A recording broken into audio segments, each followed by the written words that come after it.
Hey guys, how's it going? Just figured I'd come back. I haven't done a review of things in a while. So I have two reviews today that I'll be doing. I'll just do one video for this one and then I'll do another one for another thing. So this one is the Echo review, the latest Marvel TV series, I guess. Although technically this was under the Marvel Spotlights. I watched this a couple weeks back and I just haven't got around to doing a video for it. It's been busy, weekends get busy sometimes. So, anyway, back to me. Obviously, when I first heard they were going to make an Echo show, I was kind of just like, why? I mean, her character was fine in Hawkeye. I enjoyed Hawkeye just fine. But it was just kind of like, there's so many other characters that could have a show or a movie. And it's just kind of like, nothing against the character, but it was just kind of somewhat of an obscure character, so it's like, okay, much like the Agatha character, who I enjoyed in WandaVision, but it's like, really need their own series, It's like, yeah, we all liked her, it was fun, but, it's, sometimes it's just like, less is more. You made a great side character. It's just like, any other TV show, like, not every Cheers leads to a Frasier, it's like, sometimes a side character is a side character or part of an ensemble for a reason, because sometimes you get stuff like Friends and then Joey, and what made Joey likable on the show is he was around all his friends and him and Chandler's relationship, so it's like that's why it's like no one just wanted to watch a show of just Joey, so I think that's kind of the same feeling here. It's just like, the character is fine, but really enough to hold their own show. But I will say I'll give kind of some positive and some negatives of it, taking all the aspects of what I've just said out of context. Like I said, I went into it, I'm like, it's only 5 episodes, so I'm like, it's not going to take that long to watch. It's not, I'm not expecting the most glorious thing in the world, especially with some, pushbacks and whether it was even going to get released at all and dumped on all that stuff. But I have to say that I was actually much more impressed with than I thought it was going to be. Still has a lot of problems, but let's get into some of the positives. Some of the positives, I think the lead actress was fine. I liked a lot of the Native American elements in it, and a lot of the Native American cast, like Graham Greene, amongst others. We get a kind of a quick backstory going into it with her as a kid and her mom also signing and stuff. And so it was interesting. It was a nice use of people hearing impaired. That's cool. And also having the prosthetic leg and stuff. And yeah, were some of the fight scenes kind of ridiculous? A little bit. But, yeah.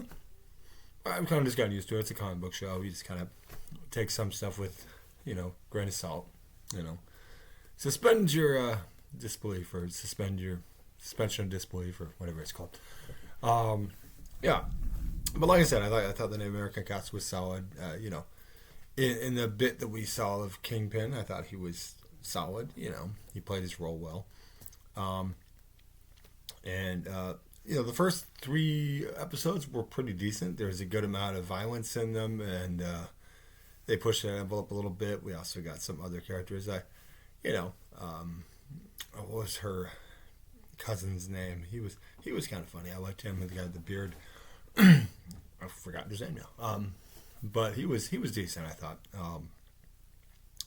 But the whole basic story is that, at the end of Hawkeye, she shot Kingpin in the face. Now, the problem they don't do is, and some of the negatives, is they don't really explain how the hell he survived that. Because at least as we know, Kingpin is just a big guy. He's not a superhero. He doesn't have superhero strength. He doesn't, he's not invincible. So they didn't do, I would say they didn't do a very good job of explaining why he just has an eye patch and stuff. As opposed to, being dead. Because, he took a bullet to the face.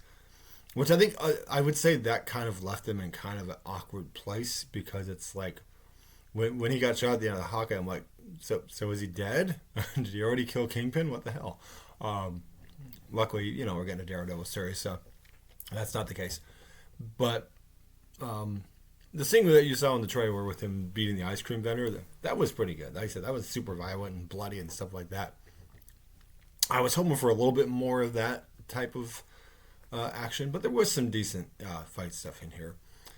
There's also some so. I really wish like they would get more fight choreographers that that worked on Daredevil and people that worked on like the John Wick movies and stuff like that, because those fights look really good. And then there's stuff that you might see on the CW where it's like, what the hell are we doing? Like it reminds me, I did an outdoor drama called Tecumseh, which is also why I appreciated the Native American stuff. And there was also another outdoor drama, which it's a play that's done outdoors, and there's scenery and there's pyro and horses and stuff like that. A great experience. I met my wife. I met my wife there. So that's a cool thing. But yeah, I did like 3 seasons there. But up the road a little bit in Ohio, there was another drama called Blue Jacket that had a similar story and stuff like that. And they've since closed, which is sad. And they were all very nice people, but the fight choreography was pretty bad. When you usually see a good fight choreography, you just like the selling is good and you have nice timing and stuff like that. And with theirs, it was very much like almost like Matrix slow motion. It was just like I'd smack a guy and be like, like that. It was pretty bad. So that's the fight stuff can sometimes get a little goofy, but I think they need, if they're going to do stuff like that, they need to have some really good fight choreographers that make it look as real as you could possibly make it without actually hurting anyone.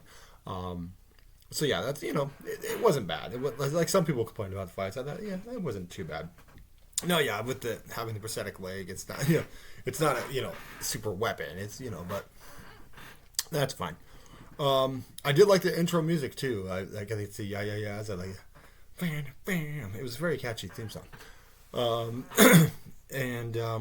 Yeah.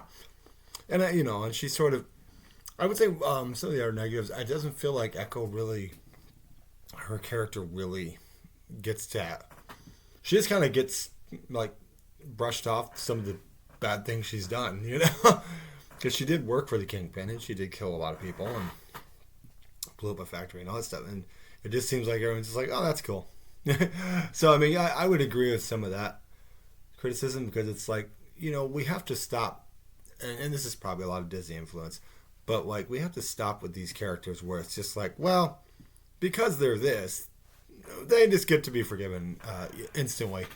It's just like, no, you have to remember, it's like, yeah, you can sit there and say, okay, she was under Kingpin's influence and she was manipulated because she was young, but she still did those things. She still killed those people. So it's kind of like, if we're gonna make, other characters go through that, like, oh my God, I've killed someone, or did it, there needs to be some, remorse and stuff like that. It didn't feel like she really had an arc of. It just felt like, oh, that's fine. That's fine that you did that, because it wasn't your fault. Well, I mean, she still went through with that, and she was pretty good at killing people, so it's kind of like, all right. So, small thing, but, having an arc for a character is a good, important story time element. But, whatevs. I would say up until the 4th episode, I was pretty much enjoying it overall. Like, some flaws here and there, but the characters were fine. There was some good scenes. Then they got to a point where Kingpin's just like, I'll give you my empire. Oh, here, just take it. I'm like, what? And they kind of made, I don't want to say they made Kingpin look weak, but they kind of made him a little silly. Like, like, why is, I'm chewing a gummy, guys. I'm sorry. Hold on. Let me pause real quick. Sorry about that. It was just like, I just hearing myself chew. I'm like, that's just, no one wants to hear that. But yeah, because it's like, by the 4th episode, you're kind of getting this thing, like, and then it sets up where he kidnaps the grandmother and stuff like that. And they meet at a powwow and stuff like that. Which I've actually been to a powwow. It was pretty nice. So I tried Buffalo Burger the first time. But yeah, and then it gets kind of progressively silly, and then there's her power set and all that was is different than the comics, because the comics I think she's more like kind of like Taskmaster a little bit, and that she can kind of with her hearing impairedness can kind of mimic their thing and all that. Whereas this one it was more like she was getting powers from like the native people in her past and stuff, which is fine. I didn't mind the change and stuff. It's fine, but they also could have stuck with the other one. It's like, oh no, characters with the same powers. We've never seen that before. There can't be millions of spider people or millions of Flashes, but we can't have Taskmaster's powers be taken. It's like, who cares? But yeah, and then it leads to this kind of big fight, and then like what got silly was like the powers. She was able to spread the powers of the grandmother and her cousin, and they just upend these henchmen really quick. And I'm just like, okay, that got a little too silly. It was kind of the issues of Blue Beetle too, where it's like suddenly grandma's kicking ass and shooting. I'm just like, well, what's going on here?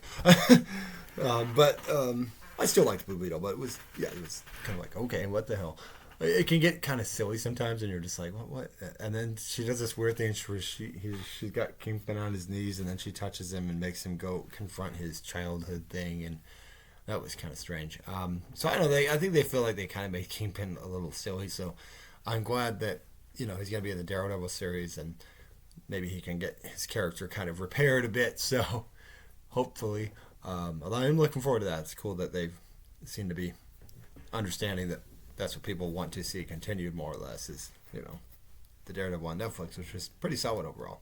Outside the Hand storyline, which was just really bad, but everything else was pretty good. Especially season 3, it was tense as hell. But yeah, overall, it's not a bad show. It's an easy watch. It's got its problems. Just understand that you're probably not gonna like certain aspects of it with Kingpin. You might hate it completely, but if you hate it just because it's a deaf native woman, then you're an asshole. So like, who cares? Like, it's like I don't have a problem with them being native heroes or hearing impaired or someone with prosthetic, there's heroes for everybody out there. I don't have a problem with that. So if you just hate this because it's female MCU, but get a life, guys. Like, stop with that shit.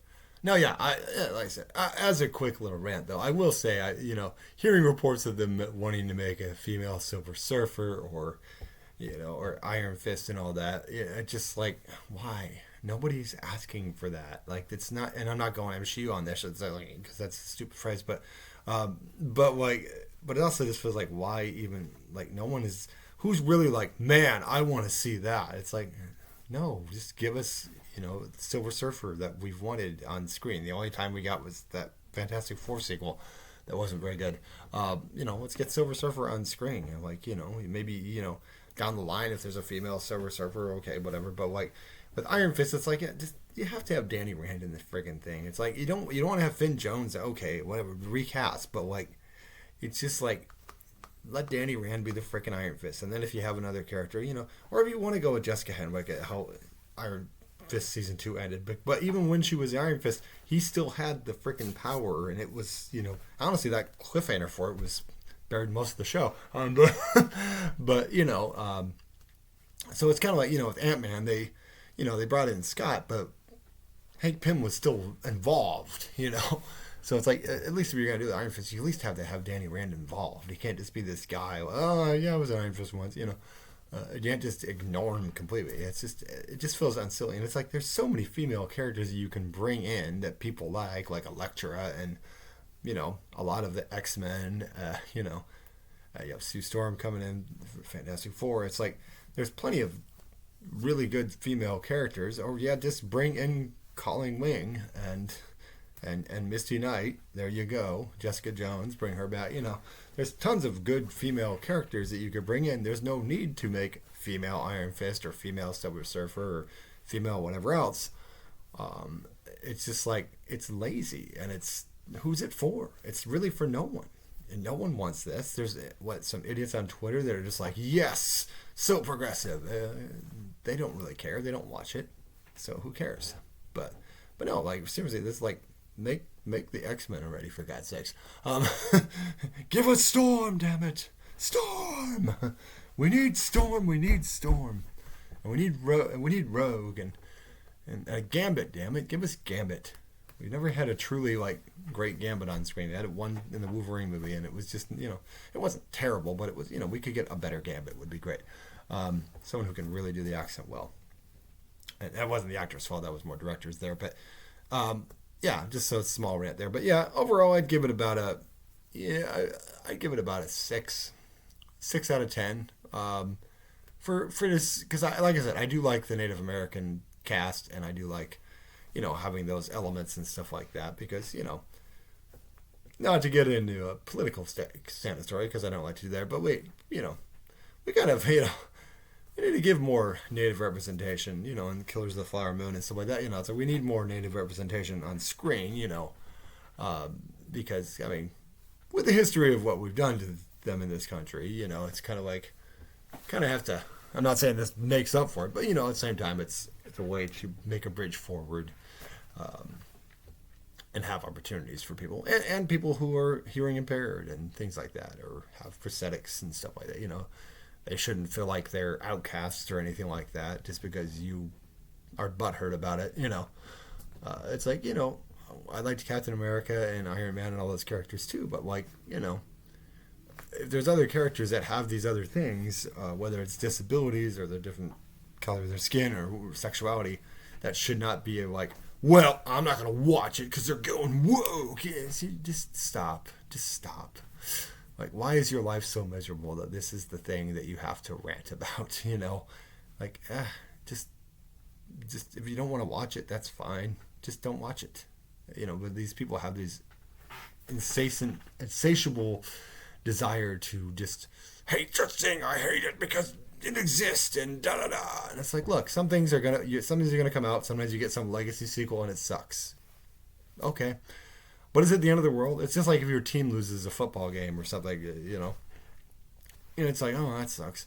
But it's not like, well, fuck it, I'm gonna go turn a car over and set it on fire because my team lost. Well, that's silly. Get a grip. It's like, as an actor, I've been at tons of auditions. Sometimes I thought I was going to get cast, and then I didn't get cast. And yeah, I was upset about it, and disappointed. But like, then I accepted it and got over it. That's kind of how life works. So it's the same thing. It's like, they're just movies, guys. They're just TV shows. And I can understand being passionate and wanting to see certain characters or see characters the way you feel that they should be portrayed. But at the end of the day, just movies or TV shows. You can just click off of them and go watch something else. And to Hollywood, to writers, it's like, if you hate the project, then don't work on it. It's like those people in The Witcher and all that. It's just like, well, I hate these things. Someone's gonna do my own shit. It's like, why? It's like, that's what I like about Greta Gerwig. She's gonna be doing stuff with Narnia, and she's like, I'm totally intimidated. I don't want to mess this up because I know there's a fandom there, and I respect that. That's what you should be doing. If you're coming into something that has a fandom like that, you need to be, embrace that and say, hey guys, we're going to do everything we can to present something great for you guys. And that's how you should be doing it. Because why are you working on it? If you hate something, then go work on something else. There's probably plenty of other writing opportunities out there for you in Hollywood that you could go work on, or show running thing. It's like, why do something that you hate or want to mock? It just feels unnecessary. Like, if you're doing sketch comedy or something like that and you're mocking or stand-up comedy, okay, that's fine. But like, but if you're just doing a show and you're just like, yeah, I really hate this stuff, let's mock it. Why? What joy do you get out of just being a miserable person? But I don't know. Anyway, this was an Echo review. But yeah, like I said, it was 5 episodes, guys. It's a pretty easy watch. And there's some good elements to it. It's not perfect, obviously, from all the reshoots and probably things that they've cut out and changed about it. There's a brief Daredevil appearance, which I know they tried to sell on that. Oh, Daredevil's, it's like, it's very brief. So we'll definitely get a lot more Daredevil soon. Don't worry. But I think it's going to be good. I think I've heard Bullseye might even come back. That'd be awesome. And we're getting a character named Muse or whatever. That's going to be a big villain. And we're going to get Wilson Fisk running from there. So there's going to be some good elements going into that. So yeah, we'll see. Who knows when Echo will pop up again. Congrats to her, because she just recently had a baby, I guess, too. So I'm happy for her. She seems like a very nice person too. So it's not a bad watch if you're like kind of curious about it. Like, should I watch this or not? If you're an MCU person, and you're like, I guess I'll give it a shot. Because most of these things, like the only thing I didn't watch is What If. The comics. I used to read the comics occasionally, and like I remember there was one where Punisher was Captain America. But like overall, I'm just like, like here. Like I feel like they're not doing enough stories that would be interesting. Like I've always seen the proposed one of like what if the other characters were snapped in Infinity War, who would have been the lead or to get things together and all that. That would be interesting. But it just feels like let's put Captain Carter in every single episode, and that's just that was never a character in the comics. So as far as I know, I don't believe so. So this is just kind of like, we've got this female character and we're going to shove her down your throats, whether you like it or not. And not that she's a bad character, but it's just kind of like, she is so great, she is so wonderful. Okay. I liked Peggy Carter just fine. And Agent Carter was a decent show for its small run, but like, it's like, come on guys, you're going a little overboard there.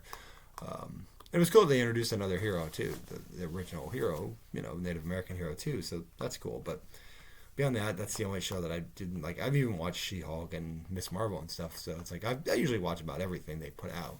And once I just see something like, oh, that's horrible. Like I said, when the Marvels comes to Disney Plus, we'll watch it. I heard it wasn't great, but other people said it was okay. But still, I'll watch it. I still haven't watched the damn Eternals, so at some point maybe I'll stop rambling about this. But but no, eventually I'll watch that, because eventually we want to do like an updated MC ranking and stuff, which we never actually did that for the channel. We just did that on the train once, but. Anyway, I'm just rambling on here, as I sometimes do when I'm caffeinated. So I'm going to wrap this up, guys. So that's my Echo review. Pretty quick review and slight rant, as I tend to do. So yeah, check it out, guys. It's not terrible. It's on Disney Plus, and I think it's on Hulu as well. So we're trying to cross-pollinate. So if you like Native American culture and things like that, it's got some good stuff in there, and some decent actors. So cool. Thanks for watching.